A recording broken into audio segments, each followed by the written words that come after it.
Welcome sa Panlasang Pinoy! Ako po si Vanjo Merano. Mahilig ba kayong kumain ng balls? Sandali lang parang hindi maganda yung pagkakatanong ko. Mahilig ba kayong kumain ng minatamis na balls? Hindi pa rin. Toto, mahilig ba kayong kumain ng yema? Yun na lang, mahilig ba kayo sa yema? Kung gusto niyo yung yema, magugustuhan niyo itong ating gagawin ngayon. Dahil gagawa tayo ng yema balls. Ito yung remake video natin. At ito yung mga ingredients na gagamitin natin para sa ating Yema Balls. Gagamit tayo dito ng condensed milk. Isang lata ng kondensada, 14 ounces. Gagamit din tayo dito ng butter o ng mantikilya. Tagal ko nang hindi naririnig yung salitang mantikilya. Ito naman yung ating granulated white sugar o asukal na puti. Ito yung regular na asukal, yung pinantitimpla natin ng kape o ng tsokolate sa umaga. So ito yon. Gagamit din tayo dito ng itlog. Okay, 3 perasong itlog. Ang gagamitin natin dito yung dilaw na bahagi lang. At ito, gagamit tayo dito, since magpapasko, magpapakasosyal tayo ng konti. Gagamit tayo ng walnut. Pero pwede kayong gumamit dito ng peanuts o ng ordinaryong mani. Sinap lang natin ito. At dahil ready na tong ating mga ingredients, tara, umpisa na natin ang paggawa nito. Ang una natin gagawin dito ay paghihiwalayin muna natin yung dilaw ng itlog at yung egg white. So ito yung 3 itlog nandito sa ating lalagyan. Ika-crack lang natin. Ang karaniwan kong ginagawa dito, wala na tayong kailangan na tool. Ito lang. Kakrak lang natin tong itlog. At pagkatapos, ayan, ihuhulog natin dito yung whites sa mas malaking lalagyan. Ayan. Pagkatapos, ililipat natin yung egg yolks dito sa kabila. So, ayan.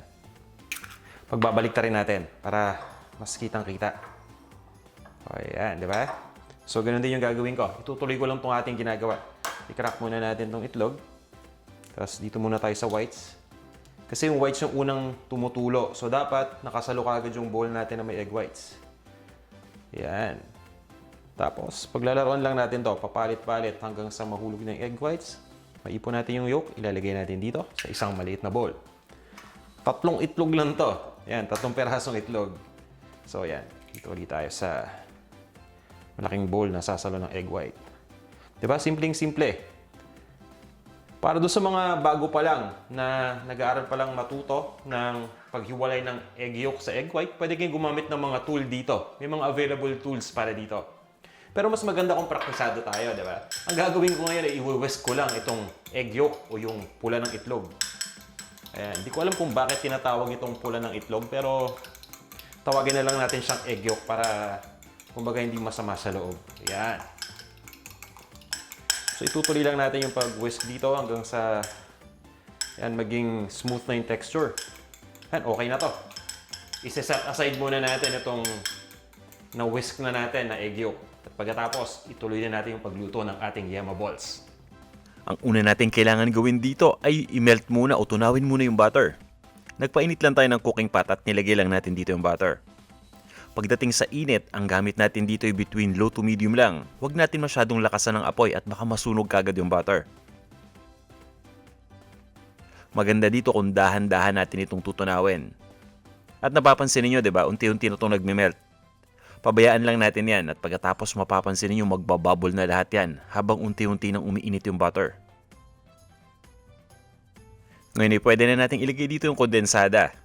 Pansinin niyo, no, tunaw na yung butter at mainit na 'to. At dahil nga kondensada ito, ibig sabihin malapot na malapot. Kaya hindi ito kagad mahuhulog sa lata, kailangan pa natin sungkitin. Pwede kayong gumamit ng kutsarita dito para talagang masulit. Haluin lang natin ito at lutuin lang natin ng 1 minuto.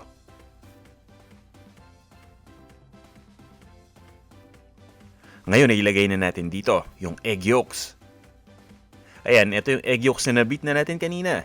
At alam nyo ba na ito ang nagpapalapot ng tuluyan dito sa yema? Kung kondensada lang at butter, hindi ito lalapot ng todo-todo. Ang importante dito, hinahalo natin mabuti habang nilalagay natin yung egg yolks. At marahil napapansin niyo yung mga dark spot dito sa ating mixture. Okay lang yan, yan yung kondensada na dumikit lang dito sa ating cooking pot dahil hindi ito non-stick. Para maiwasan yan, pwede kang gumamit ng non-stick na pot. Pero walang kinalaman yan sa lasa nitong ating yema, so okay lang. Itutuloy lang natin ang paghalo dito. Pagkatapos ay ilagay na natin itong ating chopped na walnuts. Sabi ko nga sa inyo, di ba, magpapakasosyal tayo ngayon dahil Pasko, kaya walnuts ang gagamitin natin. Pero pwede kayong gumamit dito ng ordinaryo na mani. Basta yung roasted peanuts ang gagamitin natin hindi yung hilaw na mani. Itutuloy ko lang ang paghalo dito. Kadalasan mga 12 minutes kong hinahalo to para makuha yung texture.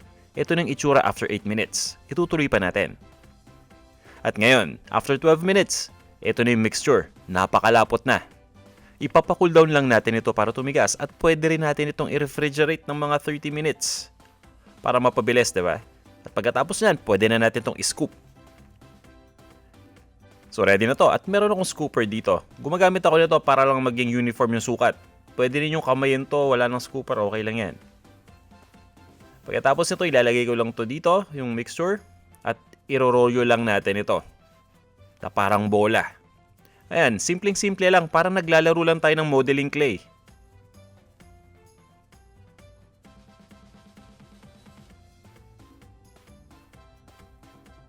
Ayan, ayusin lang natin to ng konti. At pagkatapos, ay ilalagay lang natin ito dun sa bowl na may asukal. At iroroll lang natin ito. Itong asukal ay optional ingredient lang uulitin ko. Itong yema basta narolyo na natin ang bola. Okay na to, ready na. Pwede rin ninyo itong balot sa cellophane kung gusto ninyo. Gumagamit lang ako ng maliliit na muffin cups para lang sa presentation. Ayan, nilagay na natin itong na-coat na natin na yema ball sa muffin cup. Itutuloy lang natin yung ginawa natin hanggang sa tuluyan ng maubos yung mixture. Yan, iro-roll uli natin dito sa asukal. Pagkatapos, ilalagay lang natin ito sa muffin cup at itutuloy lang natin ang itutuloy hanggang sa okay na lahat, hanggang sa ubos na at malagyan na natin tong muffin cup ng yema balls. At ngayon ay ready na tayo para i-serve ito. Ito na ang ating yema balls! Tara, tikman na natin! Diba? Napakasimple lang gawin itong yema balls. Pero bago ko tikman ito, sasabihin ko lang sa inyo, lalo din sa mga naghahanap ng ating listahan ng mga ingredients. Makikita ninyo yung kumpletong listahan ng ingredients para sa ating yema ball recipe dito sa description ng video. Ayun. At ito, tikman na natin. Masarap tong dessert. So, kuha tayo ng isang peraso.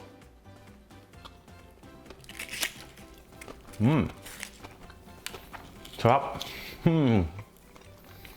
Wow. Rich, creamy.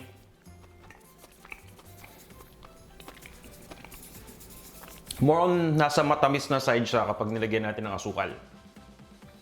So yung mga napakahilig sa sobrang tamis sa inyo, pwede niyo lagyan ng asukal. Para sa akin siguro, mas okay kapag hindi natin nilagyan ng asukal. Although medyo matamis pa rin yun, mas tolerable. Kapag may asukal kasi medyo sobrang tamis na, baka magka-diabetes tayo. Pero syempre nasa sa inyo, kaya optional ingredient natin yung asukal dito. Pero ang sarap talaga. Saka itong yema ball, isang peraso pa lang ito, okay na eh. So suggestion ko lang, huwag niyo masyadong ramihan yung kainin niyo ha. Dahan-dahan lang. Ayan, Paskong Pasko eh. Ayaw nating magkasakit tayo tuwing Pasko, di ba? Lalo na ngayon, Pasko tapos bagong taon, dapat healthy tayong lahat. Ayan, at meron ba kayong mga may isasuggest sa akin para mapabuti pa yung mga video? Alam niyo napaka-importante ng mga feedback niyo. Isa sa magandang example ng feedback na nakuha ko sa inyo ay itong ating tikiman portion. Alam niyo ba na napakarami sa inyo nag-request sa akin na tikman yung mga niluluto ko para daw makita nila kung ano yung reaction ko. Well, hindi ko naman pinipeke yung mga reaction ko. Kung hindi ko gusto yung niluto ko, sasabihin ko sa inyo. Kagaya nito, medyo natamisan ako dito sa yema. Although gusto ko ang sinasabi ko dito, tanggalin lang natin yung asukal, okay na tayo. Doon tayo sa, kumbaga, previous recipe natin na hindi nilalagyan ng asukal. Sasabihin ko naman sa inyo, para naman transparent, di ba? Ayan. So, kung meron pa kayong mga feedback, suggestion, o recommendation siguro, para mapabuti itong ating mga video dito sa Panlasang Pinoy, sabihin nyo lang sa akin, mag-comment lang kayo dito. Siyempre, papansinin natin yan. Open-minded tayo basta sa ikabubuti ng lahat. Ayan, at maraming salamat ulit sa inyong lahat sa walang sawa ninyong pagsubaybay sa ating mga videos. Kung hindi ka pa nagsasubscribe, nandito ang subscribe button sa baba ng video. Mag-subscribe ka lang. Advance Merry Christmas and a Happy New Year sa inyong lahat. Hanggang sa muli.